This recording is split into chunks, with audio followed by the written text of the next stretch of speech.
ప్రతిఘటన టీవీకి స్వాగతం. క్షణక్షణం మీకోసం.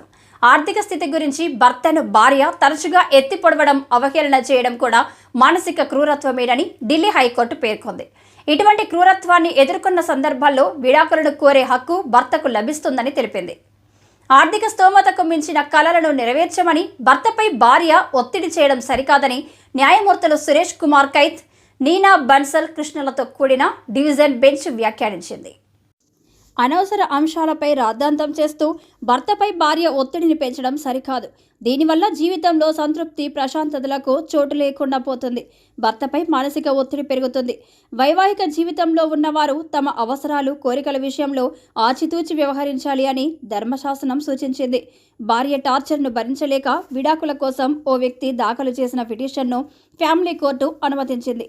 దీన్ని సవాల్ చేస్తూ సదరు మహిళ దాఖలు చేసిన అప్పీల్ పిటిషన్ను విచారిస్తూ ఢిల్లీ హైకోర్టు పై వ్యాఖ్యలు వేసింది. విడాకులను పొందేందుకు బాధిత భర్తకు అనుమతి ఇస్తూ ఫ్యామిలీ కోర్టు ఇచ్చిన ఆదేశాలను సమర్థించింది. తన తల్లిదండ్రుల నుంచి 8,000 రూపాయలు అప్పు తీసుకున్న విషయాన్ని పదే పదే చెప్పి భర్తను భార్య టార్చర్ చేయడంపై కోర్టు ఆగ్రహం వ్యక్తం చేసింది. హర్యానా నుంచి ఢిల్లీకి కుటుంబాన్ని షిఫ్ట్ చేయాలని భర్తను ఆమె బలవంత పెట్టడాన్ని కూడా న్యాయస్థానం తప్పుపట్టింది.